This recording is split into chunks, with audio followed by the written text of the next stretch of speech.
on the baggage tag, and maybe think of a mental connection associated with that destination, maybe an image that comes to mind associated with that place. Would you do that for me?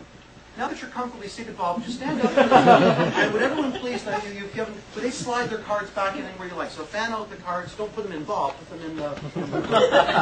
Vote for Bob. All the votes you can get. All right, put that in there. I have 3 words for you. Frank McKenna. All right, slide the card in there. Slide the card in, and do the same thing over here. Go ahead, please. That'd be great. Thank you very much. Brilliant. Brilliant, brilliant, brilliant. Thank you. You can take a spot right back here, please, Bob. If you could slide those in for me, that'd be terrific. Slide them in there for me, Bob. And where's that magic marker? Brilliant. Take the magic marker, please, Bob. If you could have to seal it as well, just as beautifully as Rebecca did.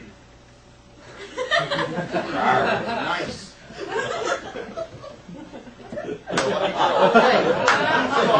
What? Barbara, settle down. Right. With your magic marker, would you write Bob, or whatever the hell your real name is? Write it down. Go ahead, Bob. What if Bob Ray walks over the t-shirt says Bob Ray, so forget who? Hi, I'm Bob Ray. Right, put your name on the front, hold by the corners, please. Bob. Nicely done. Bob. It's funny enough, it's Bob spelled backwards. Here's the deal. Here's the deal, what I want you to do. All right, Bob, who is the first person you chose? Just point to them, because you don't probably know their name. Oh, yes, sir. And your name again? Good. That's right. That's right. That's the ventriloquism thing earlier. Marty, can you please, for the first time, we'll pretend that this is the Bob Airport, and we'll pretend that this is the Rebecca Airport. Okay. Can you share with us, please, the destination of the baggage tag that you chose? Israel. Is there something you associate with Israel? I was in Israel back in April performing. Is there like an image that comes to mind when you think of Israel? The city of Jerusalem. I was in Jerusalem, and I've been to Jerusalem a couple of times, and it's always inspiring. You can cut the atmosphere of Jerusalem with a knife. It's just so rich in culture and faith and so much politics. It's a fantastic place to visit. It's a fantastic place. So if we all picture Jerusalem rising up out of the envelope, moving through space, pausing for dramatic effect, and arriving now. Did you feel that? I did. By any chance, you did? Really? Yeah. We should tour together. That would be fantastic. You know who was the other person you chose? The second person. The guy behind Scott. And Scott. Brilliant. Okay. Oh, sorry. Yes, yes. Steve. Well, Steve. I'm sorry. I forgot. Charles. I have to get those two names mixed up. I apologize, Charles. Sorry, I'm getting tired. Charles, do me a favor and share with us the destination that you chose. China. China. What comes to mind when you think? I didn't know you were going to ask me to share this. Piles of electronic waste. Piles of electronic waste. Good. I think of the same thing, strangely. No, it's a little private moment we're having. You're busy? What's going on? Two corners. Thank you. This is a test. Come on, we don't want any sort of opportunities for shenanigans or jiggery widgery-do. All right, here we go. What was the first part? I know of electronic waste. Was the piles? Piles. Can we all imagine piles of electronic waste rising up out of the airport called Bob, moving through space, and arriving now? Did you feel that? I did. My hands are getting full, actually. Excellent. Yeah. That's what we're working towards. Good. Yeah. And the third person you chose, I believe, is the back. Oh, hi. How are you? Good. I forgot your name. I'm sorry. Sarah. Sarah. Still. S-A-R-R-R-A? Is it with an H? Give him a round of applause. Wow. Sarah, what was the place that you chose? Greece. Greece. Is there an image? I've been to Greece as well. Greece is a lovely place. What do you associate with Greece? Slovakia. Slovakia. Everybody's a critic. Here we go. Can we all imagine Slovakia? Souvlaki. With an L. It's like lots of souvlaki. I know how to spell souvlaki. Imagine a souvlaki. Souvlaki. Lots of souvlaki. Lots of souvlaki. Rising up out of the Bob Airport. Moving through space. and arriving in a gooey mess now, yes? Yes, I got the fish. And the weird thing is, as I'm talking to you, I'm looking up and there's a copy of The Joy of Sex up here. It's very, very distracting, I gotta tell you. So the gushy part, there's a whole bunch of books on sex here. Fantastic. Later on, Lori, maybe we can check these out. All right, here we go. Open up the envelope. Open up the envelope. Just you wild and crazy guys. Rip open the envelope, go once and abandon. Whoa! Pull them all out, please. And count them face down on my hands, please.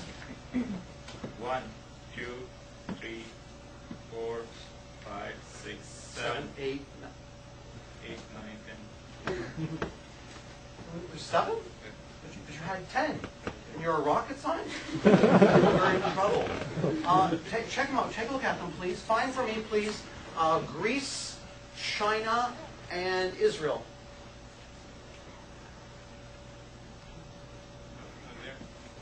Again, you act like this happens to you all the time. It doesn't.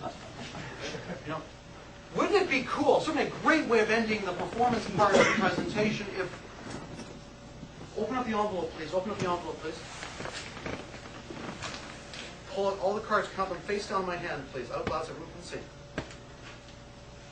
1, 2, 3, 4, 5, 6, 7, 8, 9, 10. Is there 11, 12, 13. Ooh.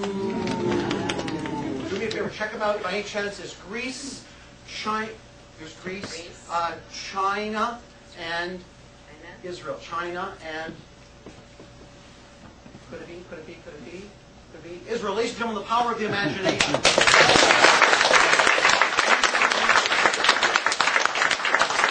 you very much. Big round of applause for Bob and Rebecca, please.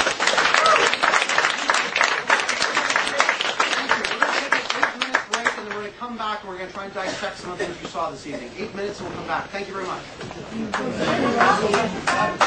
We're all doing it together sort of equally silly. Everyone put your 2 fingers together like this, please. Please, just like this. Just touch your tips of your fingers. Put them on the bridge of your nose, just like this. Right now you look like you're watching a 3D movie or something. It's kind of funny from my perspective. But put your fingers just like this. In a moment, I'm going to ask you to move your fingers away from your head, keeping them still touching together. In a moment, I'm going to ask you to do that. But you're going to continue to stare at the tips of your fingers as you move your hands slowly apart, so your hands away from your head. And don't pull your fingers apart just yet.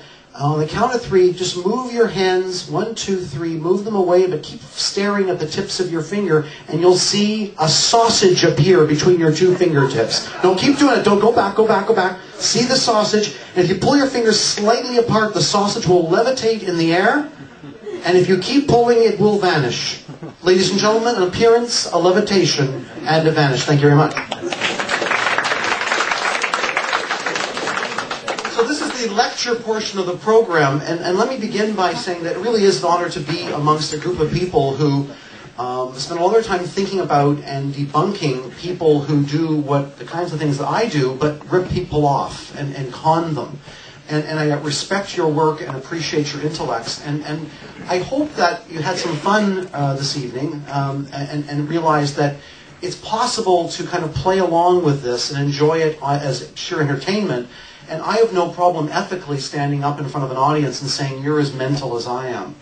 You know, if that's the premise of my show, even the most wild, James Randi would sit there and go, you know, high five, sister friend. He'd be okay with that, you know, because really my premise isn't, I'm Max Maven, and I can, and it's not that kind of a show, right? It's not like somehow I have supernatural powers that you don't have.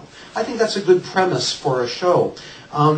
I've just finished my 2nd book, and writing books is a very interesting pursuit, I can tell you, on a personal level. The 2nd one took 3 years to write. It's called Mind Blowing. It looks like this in hardcover. It has a nice padded cover. I deliberately print them like this because it looks kind of witchy and it's kind of funky.